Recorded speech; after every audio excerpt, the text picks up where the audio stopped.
Meus irmãos, a paz do Senhor. Amém. É um prazer poder estar com os irmãos nesta noite, para nós adorarmos a Deus e engrandecermos o seu santo e precioso nome. Sou grato a Deus pela vida do pastor Ailton, que é um amigo de longas datas, pastor Josué. Meus irmãos também receberam agora também um jovem Marcos aqui também. Fico feliz dele estar aqui com os irmãos, também com sua família. É uma bênção. Quero convidá-los para nós lermos o texto da Bíblia Sagrada, o Evangelho de Jesus Cristo, segundo escreveu Marcos. Essa palavra está no meu coração, eu quero compartilhar com os irmãos. Na verdade é o capítulo 5. Nós vamos ler apenas parte do texto, parte do capítulo 5, nós vamos ler todo porque é um texto bastante extenso. Nós vamos ler a partir do verso de número 25. Amém? Diz assim a palavra de Deus. Certa mulher que padecia de fluxo de sangue havia 12 anos e que padecera muito nas mãos de muitos médicos e gastara tudo quanto possuía, sem proveito algum, mas piorara ainda mais.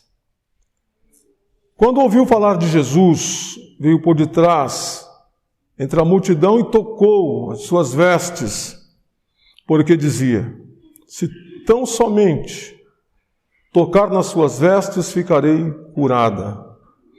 Imediatamente secou a fonte do seu sangue, e ela se sentiu no seu corpo que fora curada de sua enfermidade. Então Jesus, sabendo dentro de si que emanara poder dele, voltando-se para a multidão, disse: quem tocou as minhas vestes? Seus discípulos lhe responderam: tu vês que a multidão te aperta e dizes: quem me tocou? Mas ele buscava para ver quem fizera isto. Então a mulher, temerosa e tremendo, sabendo o que sucedera com ela, foi prostrando-se perante ele e contou-lhe toda a verdade. E ele lhe disse: a tua fé te curou, filha minha. Vai em paz e seja curada na tua enfermidade. Amém. Senhor nosso Deus e Pai querido, somos gratos ao Senhor mais uma vez pela oportunidade tão gloriosa, tão singela que nos concede de estarmos na tua casa, na tua presença. Pai Santo, permita que teu Espírito continue falando aos nossos corações. Precisamos continuar ouvindo a tua voz. Edifica-nos, ó Senhor, mediante a exposição da tua palavra. É o que eu te peço e te agradeço em nome de Jesus. Amém. Podem sentar, meus irmãos.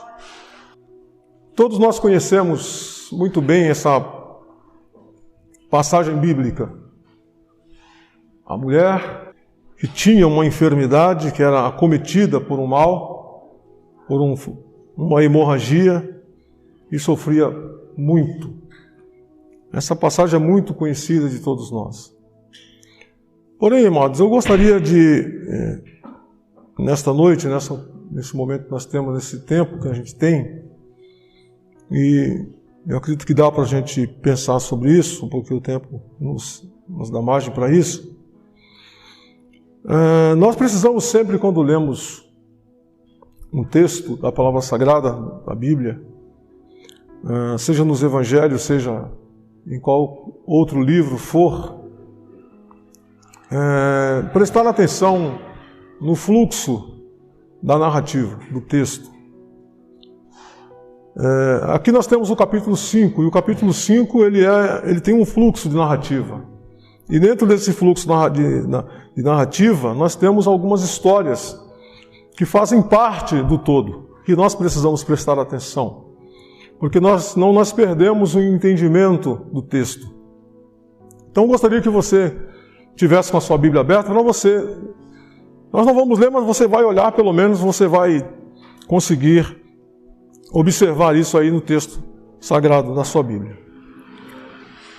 Então nós temos no capítulo 5, no começo do capítulo, a ida de Jesus para a cidade dos Gadarenos. Todo mundo conhece a história do Gadareno. De um homem que era acometido por uma legião de demônios. Uma legião, segundo alguns comentaristas, significa 6.000. Era mais ou menos parecido com a legião de soldado romano. 6.000. Então, uma pessoa que estava sendo possuída por 6.000 demônios aproximadamente. Uma pessoa só. O resultado que isso causava na vida daquele homem era desastroso, como a gente vê no próprio texto. Os espíritos imundos o impelia para o cemitério, para viver no cemitério, para frequentar o cemitério, amarrado com correntes, com todo tipo de prisão, de algema.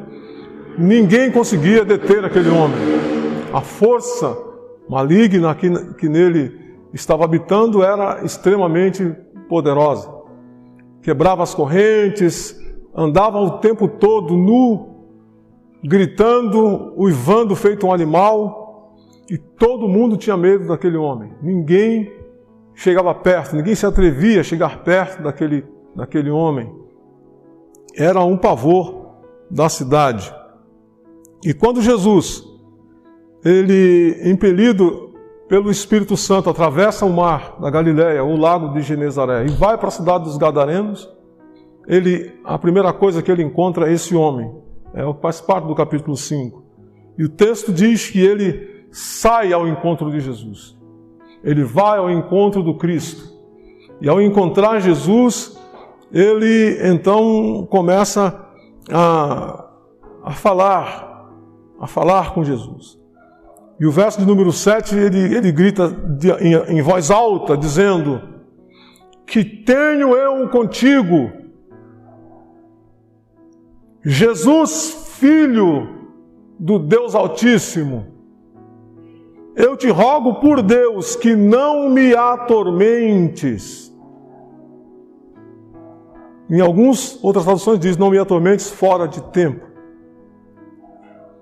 E aí o comentarista, a pessoa que escreve o texto, ele diz: porque dizia, sai deste homem, espírito imundo. Aí Jesus pergunta o nome daquele demônio.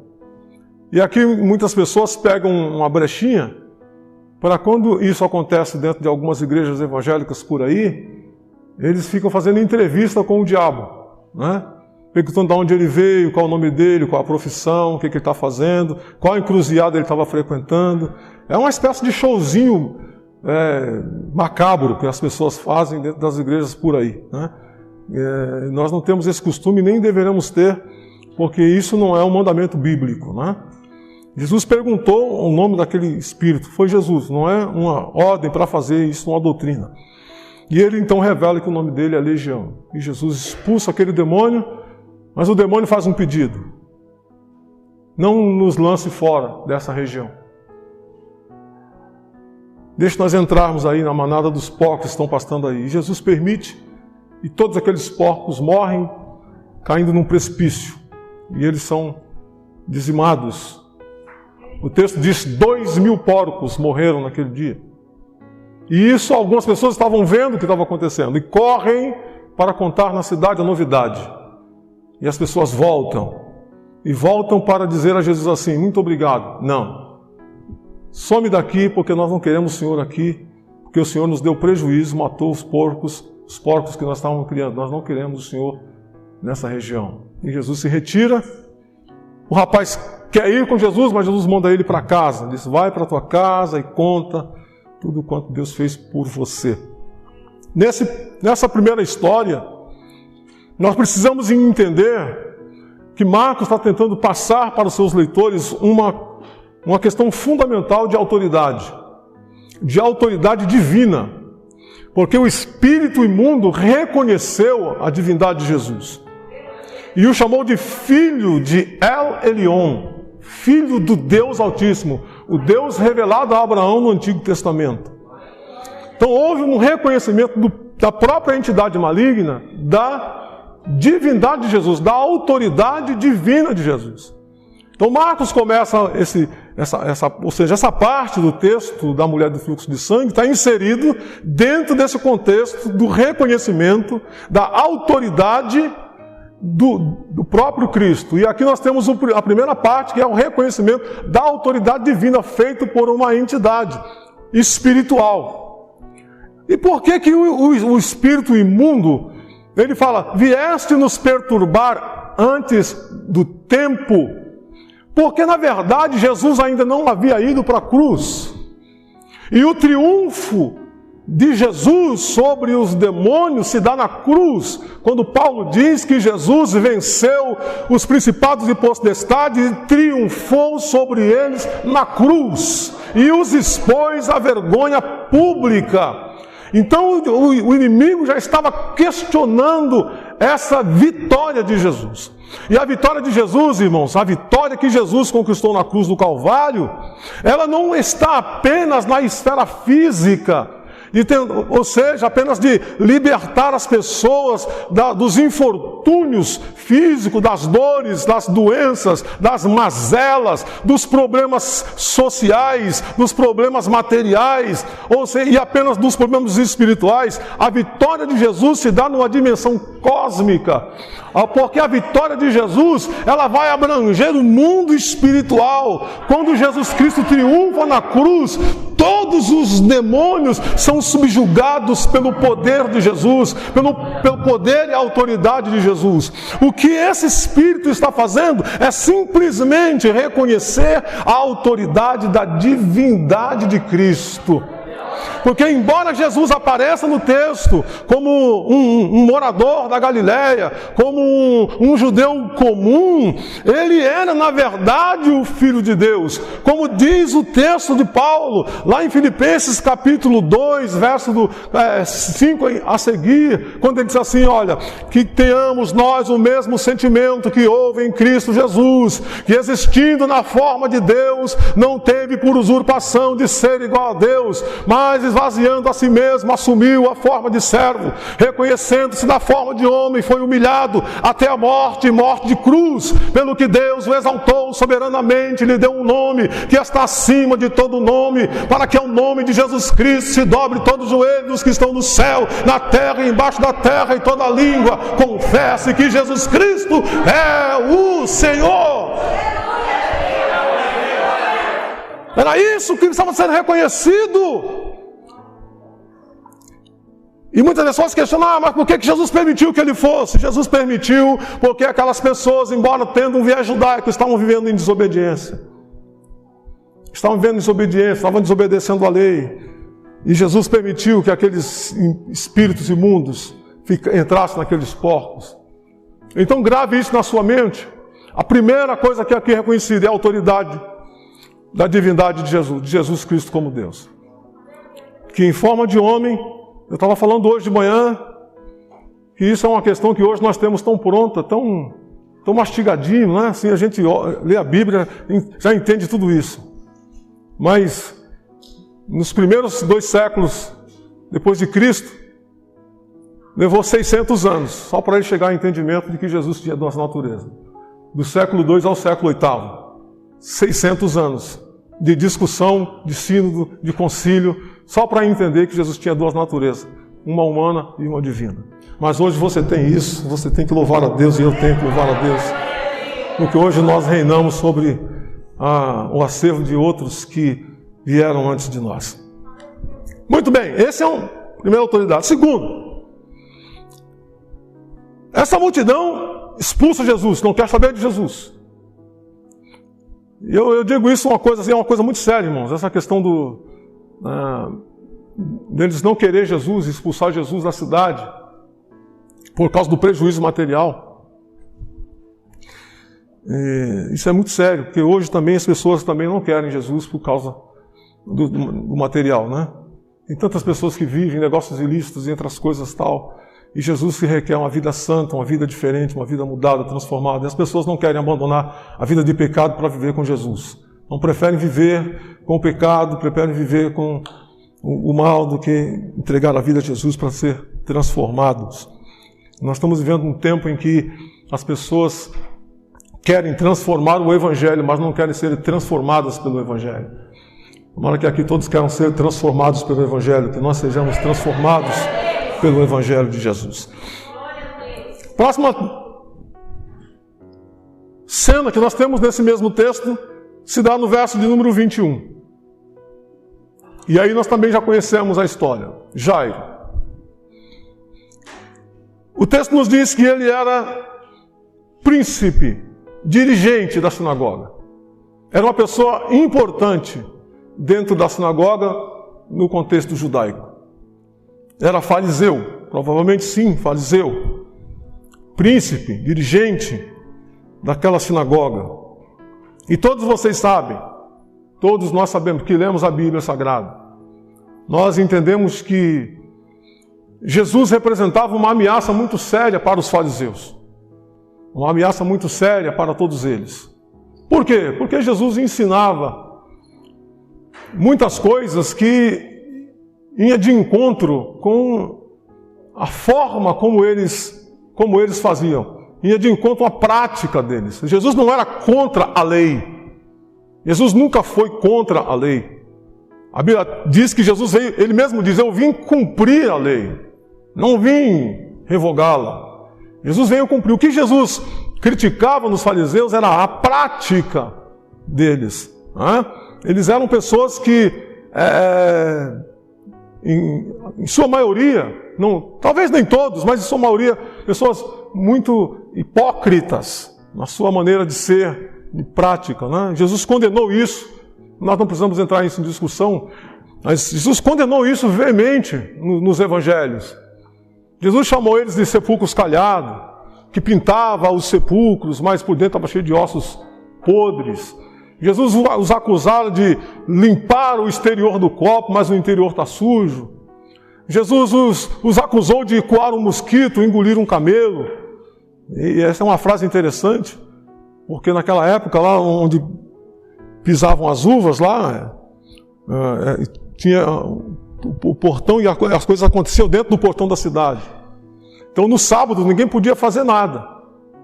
Então eles, ao coar o vinho, a uva, eles olhavam e tinha um mosquito dentro da peneira. Aí eles tiravam o mosquito, mas as pessoas estavam mercadejando com os camelos e passavam por detrás deles. E eles não falavam nada. Aí Jesus falou assim, vocês comem o mosquito, mas engolem o camelo, porque o camelo quebra a lei do sábado, aí todo dia vocês passam e vocês não falam nada. Chamava eles de hipócritas por causa dessas coisas. E Jesus tinha uma série dizia que eles tinham um coração e ouvidos endurecidos, ouvidos tampados, porque ouviam, mas não queriam vir a Jesus para ser libertos, para ser transformados. E Jesus os acusava de dar o dízimo de tudo, mas negar a justiça e o amor. E, enfim, era uma briga séria, e eles também não gostavam de Jesus. Mas não é que Jesus não gostava deles, Jesus pagava conta da prática errada deles. Jesus falou até disse o seguinte, olha, se vocês não exceder, né, se a sua justiça de vocês não exceder as dos escribas e fariseus, vocês não podem nem dar o reino do céu. Mas será que nós temos que ser mais rigorosos do que os fariseus? Não, está dizendo que vocês têm que fazer diferente. Né?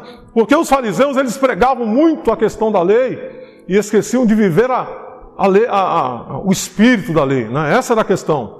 Viviam a letra da lei e quebravam o espírito da lei. E por isso Jesus Cristo tinha uma séria discussão com eles. E acontece muitas vezes dentro da nossa igreja, muitas pessoas também guardam bem a lei, mas quebram o espírito da lei. O que Jesus estava querendo dizer quando disse assim, olha, a Bíblia diz, a lei diz, não adulterarás. Aí Jesus Cristo foi bem mais longe. Porém, eu vos digo, na minha autoridade, olha só, Jesus está dizendo, na minha autoridade. Jesus não apelava para nenhuma outra autoridade. Jesus não apelava para Hilel, para Shammai, nem para outros grandes mestres da lei daquela época. Ele dizia, eu. A lei diz, não adulterarás. Eu, porém, vos digo, se você olhar para uma mulher com intenção impura, você já no coração cometeu adultério com ela. Então, como é que Jesus Cristo estava tentando ensinar isso? Ele dizia o seguinte, o fariseu dizia o seguinte, ele olhava para o outro irmão da sinagoga e falava assim, graças a Deus, eu sou santo. Eu sou santo porque eu nunca traí minha esposa, eu nunca saí com outra mulher. Mas ele não podia ver a mulher do vizinho. Ele ficava dormindo com a mulher do vizinho no pensamento, no sonho. Ele sonhava com a mulher do vizinho. Mas ele se gloriava de nunca ter dormido com ela, mas ele vivia com ela na cabeça. Aí Jesus falou assim, meu filho, você pode nunca ter dormido com ela, mas no teu coração você já adulterou com ela muitas vezes. Porque você está guardando só a letra da lei, esqueceu de guardar o espírito da lei, que é o mais interessante. Então Jesus tinha sérias coisas com eles. Eles diziam assim, se eu pegar um dinheiro aqui e dar para o templo, está tudo certo, eu não preciso mais cumprir a obrigação com os meus pais. Jesus falou, não, você tem que cumprir a obrigação com seus pais. E assim sucessivamente. Todos os fariseus, a maioria deles, assim o eram. E então, nós temos nesse texto, um desses fariseus, um desses mestres, um desses dirigentes, príncipes da sinagoga, vindo até Jesus, procurar Jesus. E o interessante é que ele, sendo um rigorista da lei judaica, mestre da sinagoga, ele se curva com o rosto em terra diante de Jesus, diante do Yeshua, que estava pregando nas cidades da Galileia. Ele se curva, o texto diz que prostrando-se em terra, com a cara no chão, ele roga a Jesus. E o que nós temos aí?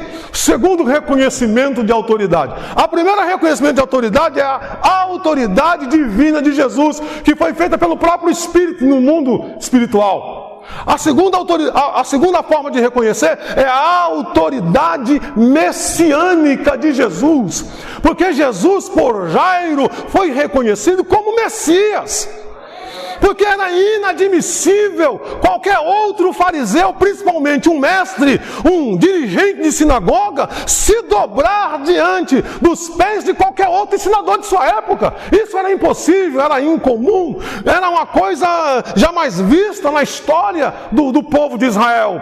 Mas o que está acontecendo aqui, que o Marcos está dizendo assim, olha, meus leitores, um principal da sinagoga reconheceu que Jesus Cristo era verdadeiramente o Messias de Israel, aquele que estava profetizado no Antigo Testamento pelos profetas. Ele reconheceu que ele era o Messias, e como Messias ele tem poder, porque assim dizia o Antigo Testamento, e era reconhecido pelos rabinos, porque o Messias, quando vier, ele vai libertar o povo do poder do jugo das outras nações. O Messias, quando vier, vai trazer paz, vai trazer cura, vai trazer restauração, vai trazer uma nova terra, um novo estado de coisas. O Messias, quando vier, vai colocar ordem no caos que a sociedade vive. E quando Jesus Cristo veio, ele fez tudo isso, mas não como eles pensaram. Ele veio colocar ordem no caos do mundo, porque ele subjugou os demônios. Ele veio colocar ordem no caos do mundo, porque ele subjugou as doenças. Ele veio colocar ordem no caos do mundo, porque ele venceu a morte.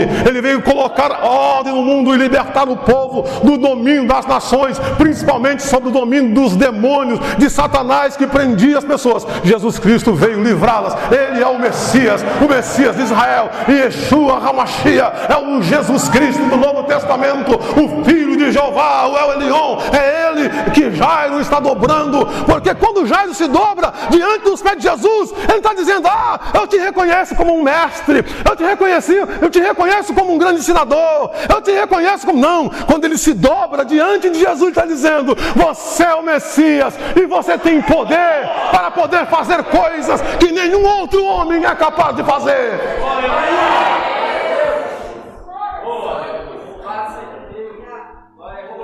Olha só, meus queridos. E qual é a palavra dele? Eu te rogo.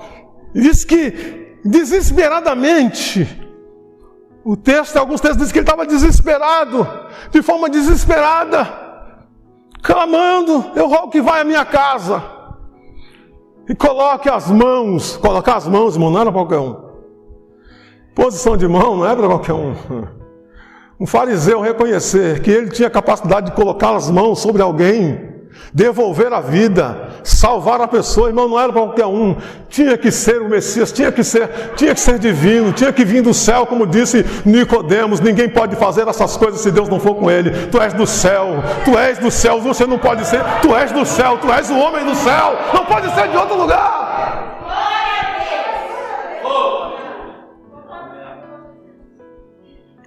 Ele tinha essa autoridade, ele reconheceu a autoridade messiânica de Jesus. Meus amados, nós, como crentes, como servos de Deus, como cristãos, precisamos reconhecer a autoridade dele. Ele é Deus, a autoridade divina. Ele é o nosso Messias, nosso Salvador. Reconhecer Ele não só como Deus, Senhor, mas também como Salvador. Nós precisamos reconhecer a autoridade de Jesus sobre a tua vida, a autoridade de Jesus sobre a sua vida, sobre a tua casa, sobre a tua família, sobre tudo que você tem, sobre tudo que você possui. Ele é Senhor, Ele é o Deus que tem a autoridade divina. E como Deus, Ele criou você, como Deus, Ele formou você, como Deus, Ele sustenta você, como Messias, Ele é o teu Redentor, o teu Salvador, aquele que traz paz para a sua vida, para a tua casa. Assim como ele repreendeu aquele demônio da vida daquele homem, expulsou aquele homem, foi liberto. Ele está dizendo: eu tenho poder e autoridade sobre os demônios, porque os demônios a partir de hoje não têm autoridade sobre a tua casa, não têm autoridade sobre a tua vida, não têm autoridade sobre a tua família. Os demônios não têm autoridade sobre você, porque Jesus Cristo subjugou o poder e você reconhece a autoridade de Jesus, você se submete à autoridade de Jesus Cristo. Você está debaixo da autoridade do Cristo. Aleluia. E aí ele diz: vem, põe as mãos sobre ela para que recupere a saúde e para que ela viva. E Jesus foi com ele, foi na casa dele. Jesus aceitou o convite de Jairo, porque aquele homem reconheceu,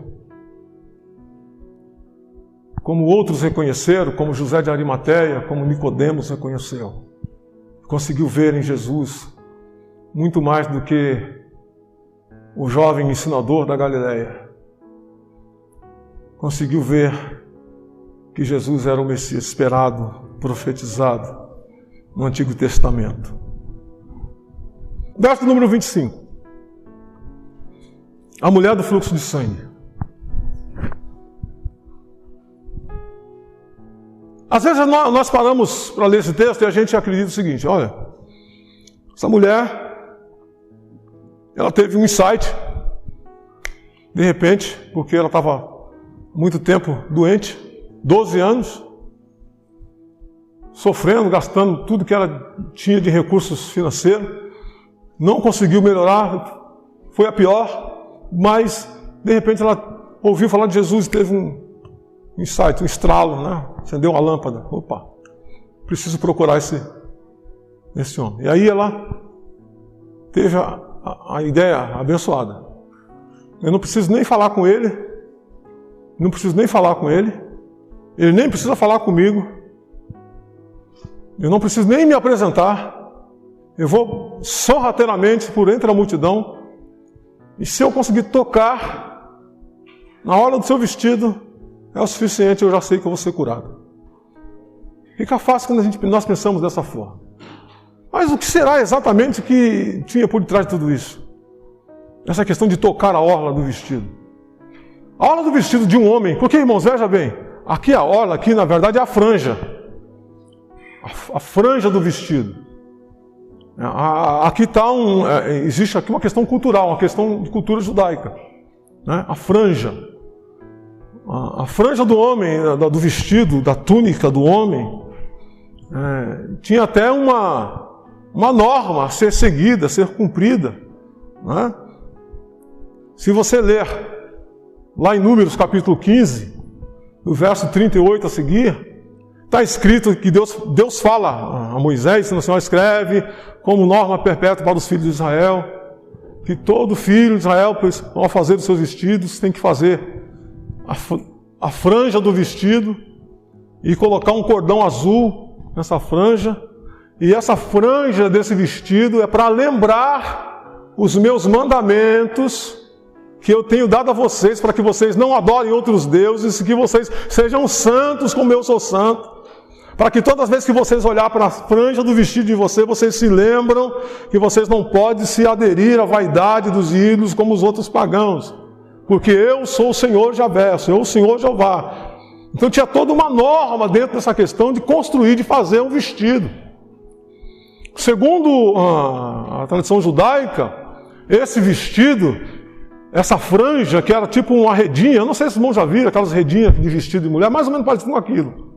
Tinha 613 nós, 613 nós, naquela franja. Por quê? Porque existia 613 mandamentos. Então, cada nozinho daquele representava um mandamento. Um mandamento. E a linha azul que ia junto com aquela franja, naquela túnica, era para apontar para a questão do céu, para apontar para a justiça divina. Então, quando um judeu andava, as pessoas, principalmente as mulheres que o vestido era diferente, olhavam, todas as pessoas olhavam e viam assim, ó, ali está indo uma pessoa que cumpre os mandamentos. Ali está indo uma pessoa que cumpre a justiça de Deus.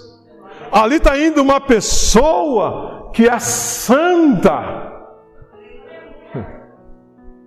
Tudo isso por causa da orla do vestido. Tudo isso por causa da franja do vestido. Isso é tão sério, irmãos, é tão sério essa questão da franja do vestido, porque também representava a autoridade daquela pessoa. A autoridade daquela pessoa. Tocar no manto de alguém, dependendo do caso, você poderia morrer. Isso aí seria um desrespeito ao você tocar. Olha o que aconteceu com Saul. Olha o que aconteceu com Saul. Quando Deus fala para Saul assim, através de Samuel, vai lá, Samuel, guerreia contra os amalequitas, acaba com tudo lá, destrói tudo, e depois você volta aqui para a gente confirmar o reino. Isso ele foi, fez tudo contrário do que Deus mandou, não fez nada certo.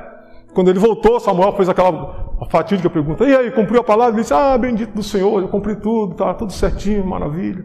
Aí o bezerro berrou lá no fundo, e Samuel falou assim, peraí, esse barulho de bezerro que eu estou ouvindo cantando aí, esse balido todo aí que eu estou ouvindo de ovelha, de boi aí, o que aconteceu? Aí deu aquela desculpa toda, que era para poder sacrificar a Deus, não sei o quê. E Samuel disse, olha meu filho, rebelião é feitiçaria, então... E Deus não quer sacrifício de gordura, Deus quer obediência. Obediência. Samuel, então me perdoa o meu pecado. Isso é no capítulo 15 de 1 Samuel. Perdoa o meu pecado, porque volta comigo para eu poder adorar Javé. Disse, não vou voltar com você não. Acabou para você aqui. Deus já tomou o reino de você e deu para o teu semelhante que é melhor do que você.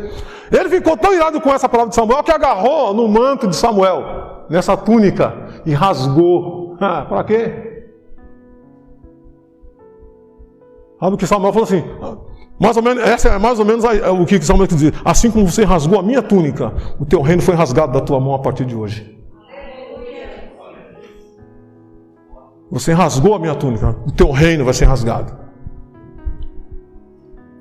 Olha o que aconteceu com Davi.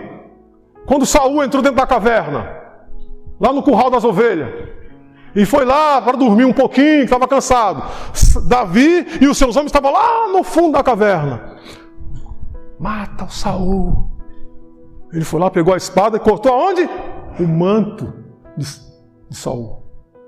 Assim que ele passou o manto de Saul, peso direto na consciência, ele se sentiu pesado, entristeceu. É como se o Espírito Santo tivesse assim, você fez a coisa mais errada da tua vida.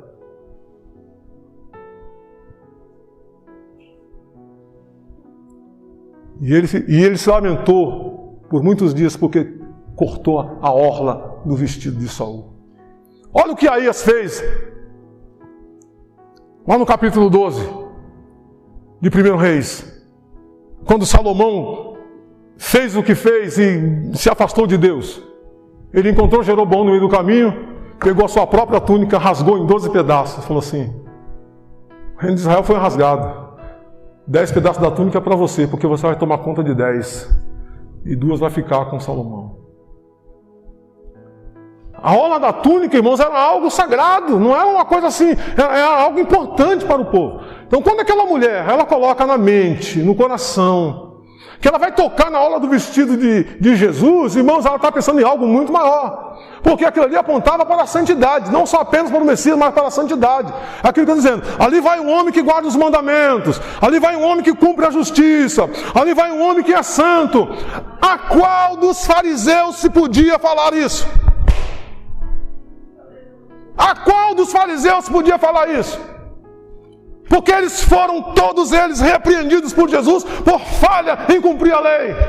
Mas aquela mulher, ela não simplesmente via o vestido de Jesus como algo místico, que as pessoas podiam tocar, como as pessoas fazem com o santo sudário. Mas o tocar na orla do vestido de Jesus era reconhecer a santidade de Jesus. Era dizer, ali tem alguém que cumpre verdadeiramente a justiça.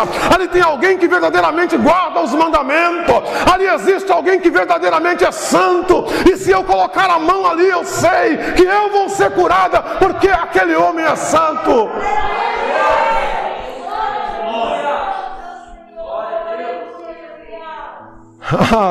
É por isso que Jesus, irmãos, quando aquela mulher saiu de sua casa, enfrentou toda aquela multidão, todas aquelas barreiras que estavam passando por ali, e até chegar em Jesus, e ela ouviu ali a franja do vestido de Jesus, os nós dos vestidos daquela franja, ela viu ali a veste, a indumentária de Jesus, como típica daqueles homens do primeiro século. Então ela vai e está dizendo assim, eu estou tocando não a orla de um fariseu qualquer, eu estou tocando a orla não de um mestre da sinagoga qualquer, eu estou tocando a orla não de um príncipe qualquer da sinagoga, eu estou tocando a orla não de alguém que acha que cumpre, que faz e que é, eu estou tocando a orla de alguém que é verdadeiramente santo, que a justiça é cumprida nele, que há poder verdadeiramente, que emana do seu caráter, que emana da sua natureza, um poder, e ele é tão santo que a santidade dele está impregnada nas nossas vestes. Se eu tocar, eu sei que eu estou tocando no santo e eu vou ser curada. E ela coloca as mãos na orla do vestido de Jesus, e quando ela toca na orla do vestido de Jesus, o Senhor Jesus sente na mesma hora que saiu o poder, que emanou o poder dele, saiu o poder de Jesus. E ele se vira para a multidão e diz, quem tocou em mim? Quem me tocou? Ninguém entendeu nada. A multidão não entendeu, os discípulos não entenderam, ninguém entendeu o que estava acontecendo. Olharam para Jesus e disseram, mas Senhor, que pergunta mais absurda. Está todo mundo te apertando aqui. Está todo mundo botando a mão. Se todo mundo tivesse com a mão manchada de tinta, sua veste estava toda manchada uma hora dessa, porque está todo mundo te tocando. Como o Senhor pergunta isso, quem me tocou? Como que é isso? É mais ou menos assim. Isso, quem me tocou? Está todo mundo te apertando aí. Ele disse, Era mais ou menos, Jesus estava dizendo mais ou menos assim, alguém reconheceu quem eu sou antes de reconhecer o que eu faço. Oh, aleluia! Alguém reconheceu quem eu sou antes de reconhecer o que eu faço. Essa é a lógica da coisa. Não é simplesmente tocar no vestido, reconhecer quem ele é. Aquela mulher viu tudo isso, ela vislumbrou tudo isso antes de sair. Antes de sair de casa, ela já vislumbrara quem era Jesus, e por isso decidiu tocar na veste dele.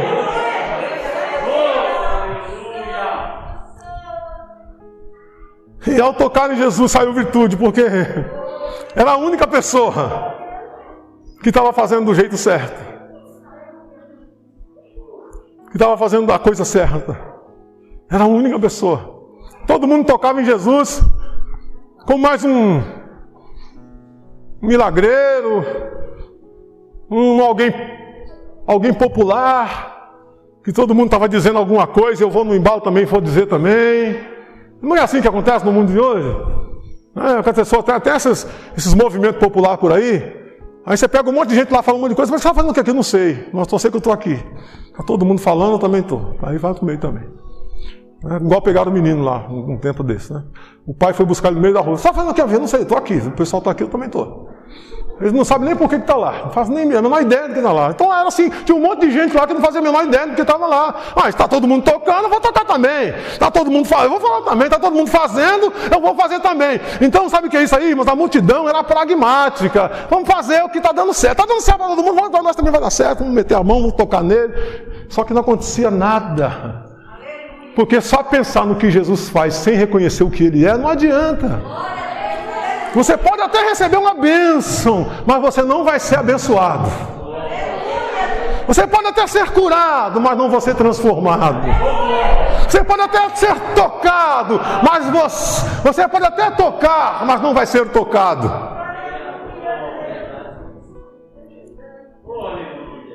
Porque o verdadeiro milagre acontece quando você reconhece quem Ele é. Quem é Jesus para você? Quem é Jesus para você? Quem é Jesus para você? Quem é Jesus para você? Quem é Jesus para essa igreja? Quem é Jesus para nós?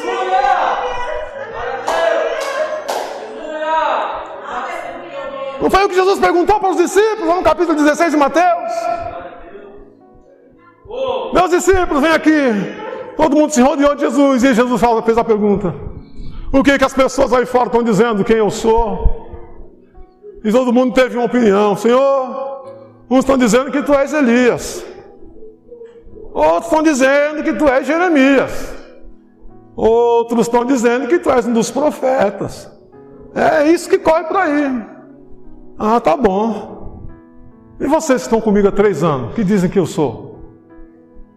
Aí, silêncio. Os grilos cantando. Silêncio total. Até que Deus, o Pai, cochicha no ouvido de um dos discípulos. Ele é o meu filho. Ele é o Cristo, o Filho de Deus vivo, disse aí. Aí Pedro, tu és o Cristo. Todo cheio de empolgação. Filho do Deus vivo. Aí Jesus olha para ele e diz, tu não saberias se meu pai não tivesse falado para você. Mas é isso mesmo, tu és Pedro. Mas sobre esta pedra eu edificaria a minha igreja, e as portas do inferno não prevalecerão contra ela. Verdadeiramente é exatamente isso, é o reconhecer de quem Jesus é. Jesus Cristo é o Filho do Deus vivo, aquele que estava com Deus no princípio, mas se fez carne e habitou entre nós, e vimos a sua glória, cheio de graça e de verdade. É Ele o Senhor, é Ele o Salvador, é Ele o Redentor, é Ele aquele que salva, é Ele aquele que cura, é Ele aquele que liberta, é Ele a raiz de Davi, é Ele a geração de Jesus. É Ele o leão da tribo de Judá, é Ele aquele que era, que há de vir, o Todo-Poderoso, é Ele o Deus imortal e invisível, Rei dos séculos, é Ele a palavra viva, o Logos eterno, é Ele o Cordeiro de Deus, que tira o pecado do mundo, é Ele a semente da mulher, que veio para esmagar a cabeça da serpente, é Ele aquele que veio por água e por sangue, é Ele o pão vivo que desceu do céu, é Ele a água viva que descedenta o pecador, é Ele o caminho, a verdade, a vida, a porta das ovelhas, o bom pastor, é Ele, Jesus Cristo, o Senhor, o Messias, o Salvador, o Filho de Deus que há de voltar para arrebatar a sua igreja. A Ele, a Ele, a Ele. A Ele a glória, a Ele a honra, a Ele o louvor, a Ele a adoração para todos sempre. A Ele. Saiu virtude de Jesus. A mulher que reconheceu quem Jesus é, antes de reconhecer o que Ele faz, recebeu o poder. Houve uma reciprocidade. Ela tocou em Jesus e Jesus tocou nela de volta. Tem muita gente que toca em Jesus o tempo todo, mas e o toque de volta? E o feedback? E o feedback? Porque tem pessoas que tocam Jesus no sentido da multidão. Toca Jesus no sentido da multidão, todo mundo tocava, mas ninguém foi transformado. Será que em nossos dias não tem gente que faz isso também? Que passa a vida toda dizendo, Senhor Jesus. Mas é a transformação, é a mudança. É a transformação de vida. É a mudança de caráter. É a transformação do ser dessa pessoa. Onde é que está? Onde é que foi? Nós temos um monte de gente tocando em Jesus, mas não estão sendo tocados por Ele mais.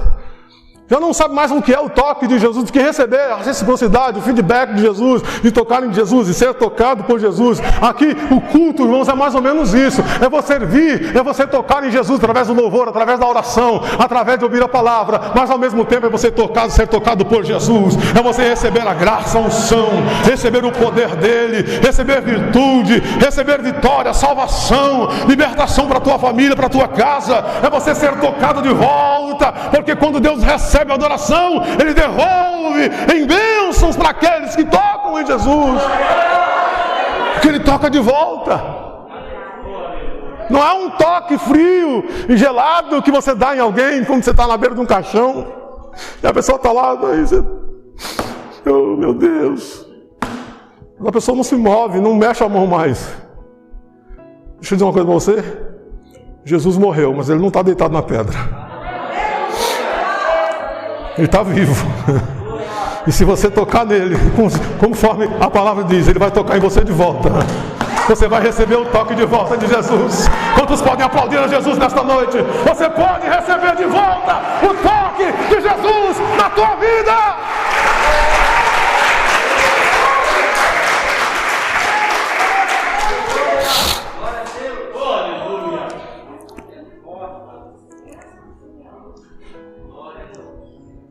A mulher foi curada, voltou para casa. O Jairo também foi para casa. Todo mundo foi para casa. Olha, irmão, que coisa linda. Isso é o Evangelho, é o poder do Evangelho, irmão. O homem que estava possesso com 6.000 demônios, ao ser curado, foi para onde? Para casa. Oh glória, Jesus manda ele para casa. Sabe por quê? Porque a casa dele, o lar dele, a família dele, ele precisa de estar lá na casa dele. A mulher do fluxo de sangue foi curada. Ela voltou para onde? Para casa. Foi para casa. Jesus mandou todo mundo para casa. E o Jairo? Ele não podia ir para casa sozinho. Sabe por quê? Porque ele não veio buscar por ele, ele veio buscar por outro. Já pensou nisso? Ele não veio buscar para ele. Ele veio buscar para outro. Ele reconheceu em Jesus que Jesus podia fazer, não só não por ele. Isso é uma questão de humildade. Mas, Senhor, eu não estou rogando por mim, mas estou rogando pela minha prole, minha filhinha de 12 anos, Senhor. E eu sei que o Senhor pode fazer uma coisa, estou buscando por ela. Aumentando essa palavra, sabe o que passou o meu coração, irmãos?